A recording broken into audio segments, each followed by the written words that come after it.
The creators of life, their mind is their weapon, and they all got a story to tell. Welcome to the Rose Room, because women deserve their flowers.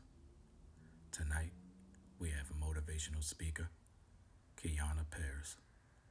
Let's join the conversation. It's a literal roller coaster. It's no book to it. You can think you got it all figured out one day, and then the next day everything feels like it's crashing down on you, but every day is okay to keep moving forward.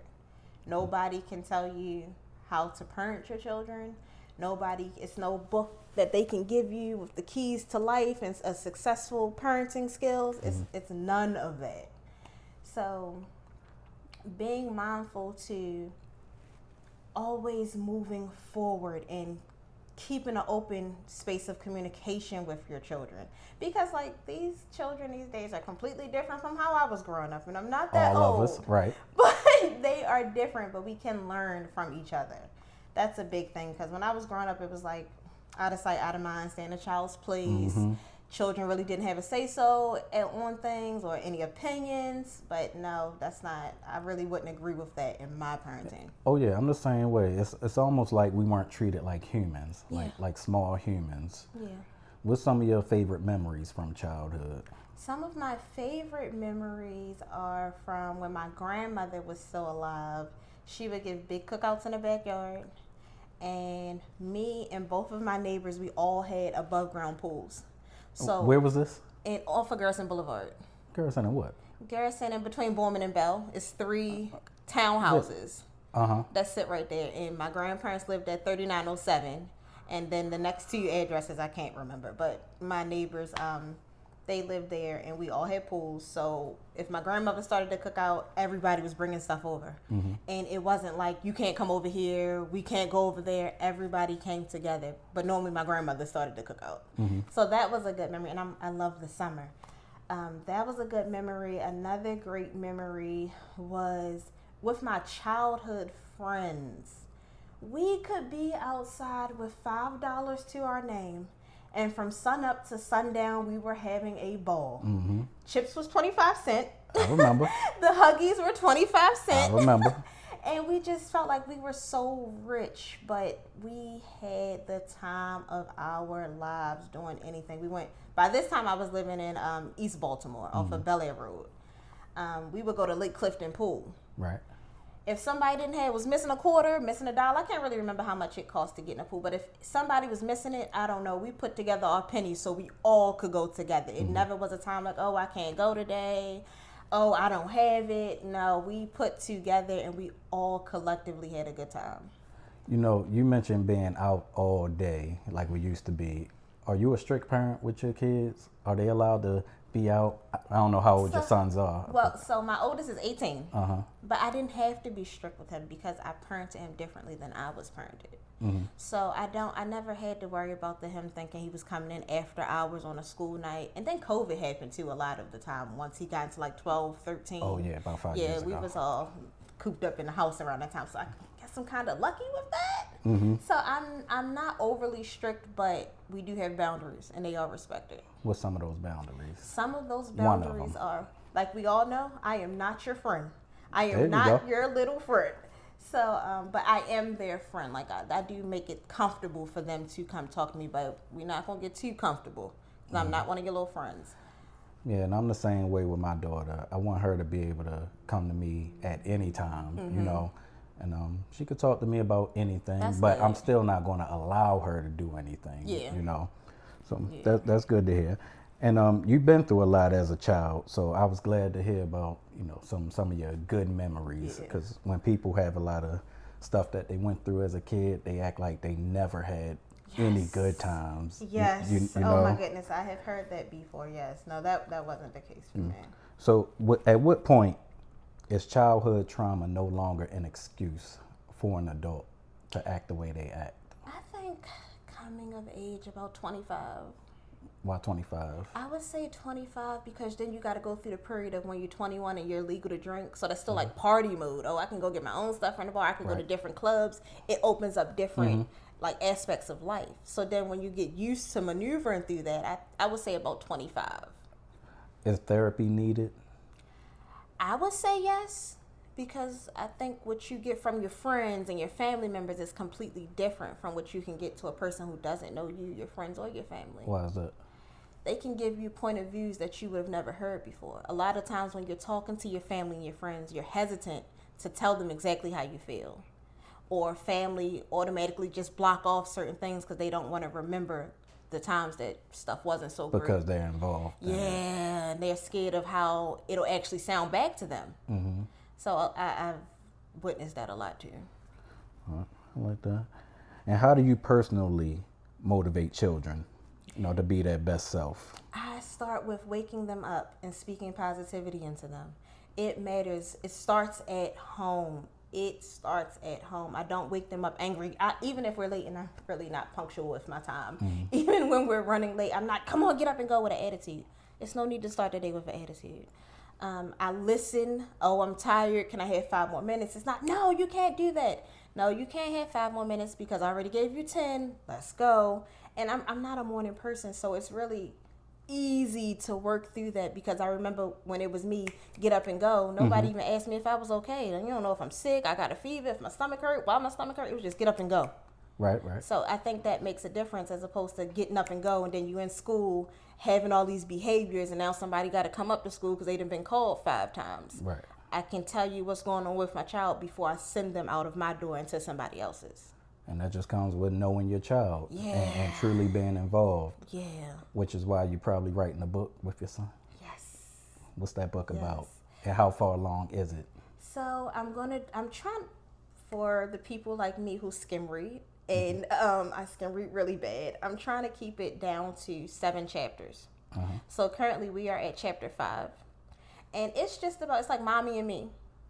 And people don't expect me to have such an input on my child's life because I was a teenage mom. Mm-hmm. And with teenage mom, automatically categorized as the she don't know what she's doing, don't have nothing to give to her child, and negative light. But my child is about to be a high school graduate, and he is by far better than me and his father was at his age. So yeah, it's about the things we endured during those times. Do you do other things with your other sons? Yeah, I'm a different mom with all 3 of them. What's it like with the other 2? So I have the 18-year-old, then a 5-year-old, and an 8-month-old. Mm-hmm. So my 5-year-old is nothing like his brother, his 18-year-old brother. Well, of course, they're 5 and 18. No, their personalities from when my oldest was 5, my oldest was like the life of the party. My 5-year-old is like a little turtle in his shell. Right. So he is completely different. He's into sports and stuff like that. So I'm really like his cheerleader. And I'm more aware going in this time because I was almost 16 when I had my firstborn as opposed to I'm 34 now. Mm-hmm. So I'm more aware of when he's speaking and why he's asking certain questions and his surroundings. And then with my 8-month-old, me and him are still getting to know each other. Right. Yeah. He just got here. He got here. He need to be chilling. Yeah. Yeah, and I understand. You want your children to be in your life forever. Yes. So it just comes with raising them correctly and being there for them. Yeah. But someone who won't be in your life, well, it's not guaranteed to be in your life, is a mate. Yeah. And I know you went through a rocky relationship and a horrible breakup. I did. So tell me 3 specific things you did to heal from that relationship. It could be big things or small things. First, I went off of legal things, though. First, I went off of social media.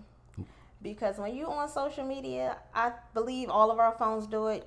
As soon as they find out you're going through something, all these memes going to what you going through come up. F-U-C-K, that guy. Mm-hmm.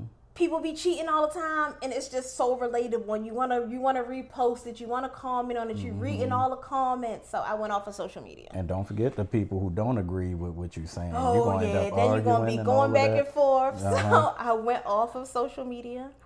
I enlisted into therapy. Mm-hmm. And I enlisted into therapy for myself. Because when we initially broke up, I didn't know if we were coming or going. I didn't know if I was going to continue on being a single parent or if we were going to reconnect us somewhere later on down the line. So I went to therapy for myself. Right. Because I wanted to hear, see, and understand everything as I was walking through the tunnel. Mm-hmm. So then I went to therapy, and after that... do you want to shout out your therapist? Is that something that's allowed? I'm not sure. Oh, okay. I'm not sure. She is amazing though. If I could share her with everybody, I probably would. But then y'all might make a little too burnt out for me. Mm-hmm. So, but she is amazing. Right. Yeah. And the third thing I would say is I started speaking out. Mm-hmm. Because when I shut down, I was hearing everybody and they were loud and wrong. And that impacted me in a negative way, major. It was, oh, you should still try. A lot of people assumed it was me. Right. And I just shut down and I wasn't saying anything. So once I started speaking out loud and choosing to heal out loud, it made the conversation different. Because when I shut down, I just was listening to people and that took me into avoiding people. Mm-hmm. But once I decided to start healing out loud and sharing my experiences, that way I could change the objective. And people would know how to handle me if they came back into certain spaces. Because for a long time, it was like people was walking on eggshells around me. Right. And that wasn't a fun space to be in. So I started healing out loud and sharing my experiences via TikTok. That's where I started at first, on TikTok. And then I was like, everything else it really was a good release. So those are the top three. Okay, and people really assume that you was the problem. That's crazy. Yeah. It's usually always the man, like 99.9999% of the time. So, with some red flags that you could tell women to look for? A person who always has a negative story. Mm-hmm. They have never had. They don't know how. They always wanted to, but for whatever reason they didn't. Their mom, their parents, their siblings, all those negative stories, although they may be the truth, will affect how that person deals with you. Because they will rain on your parade. Another red flag would be a person who doesn't have any friends. All I do is go to work. I've never heard that one before. Yeah, all I do is go to work and come home. I'm a loner. Because then you're not able to see how they participate in certain spaces. So for me, speaking from a personal experience, my ex had told me that, I want to cut everybody off. So that gave him leeway for me to not even see how he operated in those spaces with people, which allowed him to do a lot of the things he was doing behind my back for so long. I get it. So that, and then another red flag would be if you notice you're doing all the talking and the person doesn't have too much to say. Because if you're conducting the conversation, you really don't know what that person wants. You don't know if they're piggybacking off of you or if that's genuinely what they want. Because you know what you want. Mm-hmm. You know what you don't want. But if you're doing all the leading, you can't even tell if you got a leader or just somebody that want a guinea pig off of you. That's a tactic I always used at work. And I had a lot of jobs. Really? So, yeah. I'm a job gypsy too. People would call me a kiss ass. And I'm like, I just know what I'm doing up in here. And that's why I'm always doing stuff and getting caught and fired. So, with all that you went through in life, how do you remain this social butterfly that you are? That's willing to go out and speak to people.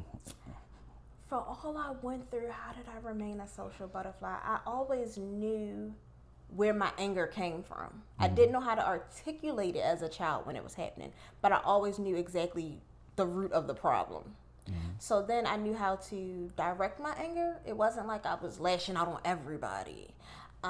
It wasn't like I was an angry person and couldn't be talked to. I wanted people to talk to me. I wanted to talk to people because I was hoping that somebody could pull out of me those experiences so I could like piggyback off of what they were saying because I didn't know how to articulate it. Mm-hmm. So that was one thing. And I loved being like outdoors, not like in the woods or anything, but right. I loved having new experiences. And once I got older, I loved seeing the experiences that I could provide for my family and my friends. So that was a big thing that helped me. At one point in time, I wanted to be like a travel agent because I just loved I was a people's person for a very long time. Now I don't have the same energy battery that I did in my 20s, right. But I'm somewhat still a people's person. But I wanted to I loved having conversations with people. I love hearing people's stories from all walks of life. Right. And you mentioned something about going through stuff as a kid. Mm-hmm. What can a kid do when they're going through something? Because like you said, they're just a kid. Like, what can they do? I think what a kid can do is their best in trying to explain to their mom or their whoever is the adult of the household. I think if they can try their best to whatever it is, like McDonald's Mondays or something, if that's what they do to get their parents' attention or whomever, the adults' attention, then that should be their time of them trying to explain as best as they could. And another thing with my children, I have them explain the same situation to me in different point of view so I'm able to understand. And so that can help branch out their vocabulary a bit more. Give me an example of that. I didn't really get that. Like if my son says, I want to go to the zoo, but I didn't really catch it. I'm like, what are you saying? I want to go to the zoo where the animals are in the cages, where it's a million birds or something like that. I'll have him articulate it to me in different ways. Or if he says, I want ice cream. What is that? Ice cream or popsicle? Ice cream. Which one is the ice cream? The strawberry flavor. The one that goes in the ice cream cone. Different things like that, because with my 5-year-old, he's aware of what his penis is. But to another child, they might just say my private part. But if, God forbid, something happens, they need to be able to articulate it so other people can understand exactly what they're talking about. So just trying to find different levels of how they can explain to whomever is their safe space. I would say that's important for a child. And as a motivational speaker, what makes you different from the other ones? I am not afraid to talk about the very raw details of my healing, of when I was in it. A lot of times people like to skip out on certain things because of how they're scared of how they may be viewed. I'm really not afraid to do that, so I categorize myself as a raw content creator. Every day I'm not glammed up. I don't mind wearing sweatpants or leggings or whatever.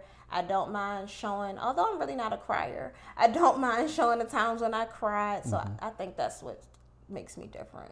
All right. So with your approach, how do you balance honesty and hope in your message? And I had this example for you. Okay. Somebody's going to come up, hey, King Kionna, I want to get to the NBA. Yeah, I gave you that. I want to get to the NBA, but I'm only 3 feet tall. Give me some motivation.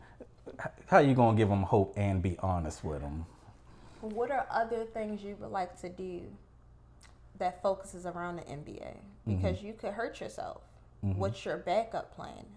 NBA is what you said, but would you like to be on the sidelines as a coach? Would you like to be the speakers on the side? I don't know what their names are, but would you like to do that, like Sports Illustrated, I guess? Those people that sit up there, I think Shannon Sharp does it. Would you like to be like in those categories with people? Because you got to be mindful of that. And basketball, sports players in general get hurt. And they have a nice run, but you can't be 50 in that field. Right. So what's some other things you would be open to? Is how I would say it, because you're 3 foot. You might have to be a little open to what you can get. Right. Stuff like that. Okay. So they say the strong friend never gets checked on because they just assume they good because they're strong. So as a motivational speaker, who motivates you or who checks on you? Who motivates me are strangers the most, because they don't know that I'm looking at them. So if I'm sitting there in silence and all the questions that would come through my mind, they're answering them without even knowing they're directly talking to me. And then my immediate circle of like my cousin and like friends that actually have like known me, so they seen me go through the different stages in my life, so I can't sugarcoat anything even if I wanted to. They're the ones who check on you. They check on me and they also motivate me. So, and because I know it's genuine, because they know me. And that's why you mentioned a guy needs to have friends. Because you've known your friends for 20 plus years. Right. And so I see where that one comes from. Yeah. And what do you have coming up that we should be checking for? So coming up towards the end of January, very beginning of February, I will be hosting my first public speaking engagement. And it's called Kionna's Keys. And it's just going to be an open mic for women to come and share their stories and listen to stories. And They're going to have journals so they can pinpoint out learning tools to work on. It's kind of like homework for them. And I'm going to try and meet with them, if not every month, every other month, for progress, because it's not just okay, we're going to do this and then that's it. We want to have progress because when I was growing up, I felt like I was the only one going through what I was going through.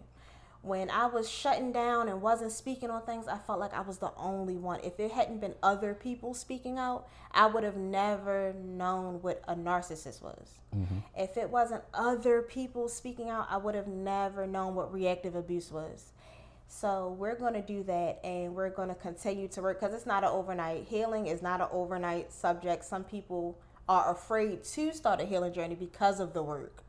But I want people to know that I am with them. They might not be able to get in contact with me, see or hear from me every day, but we're going to come back and we're going to get back to the table as often as we can to check on the healing journey and really pour into each other.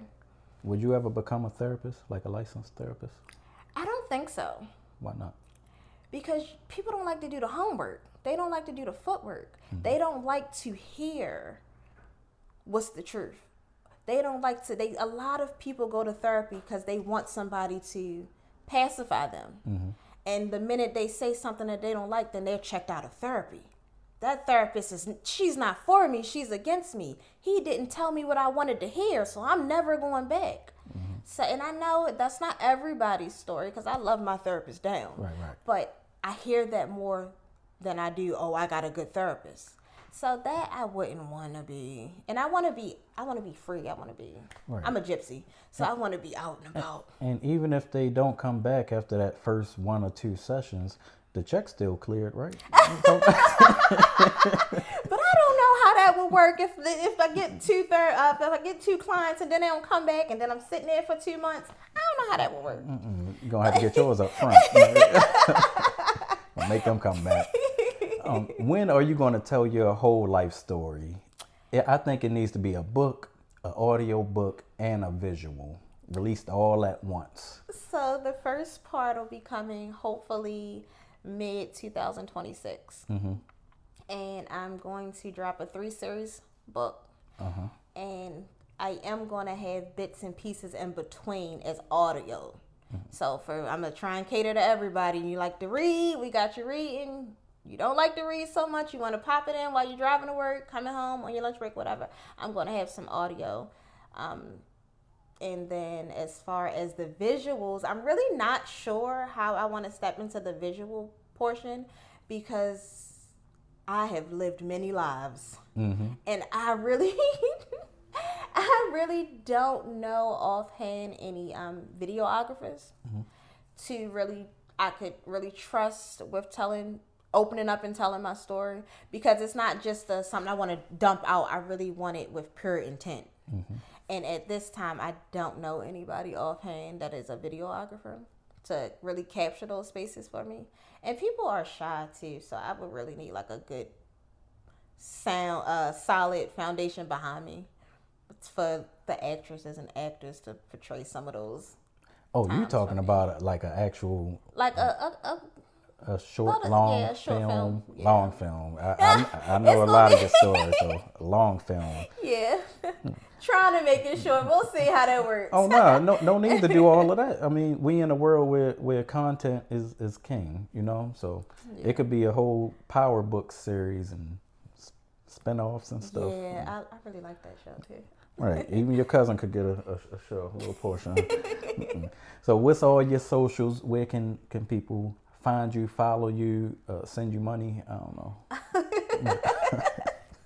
So you can follow me on TikTok at King Kionna, KingKionna.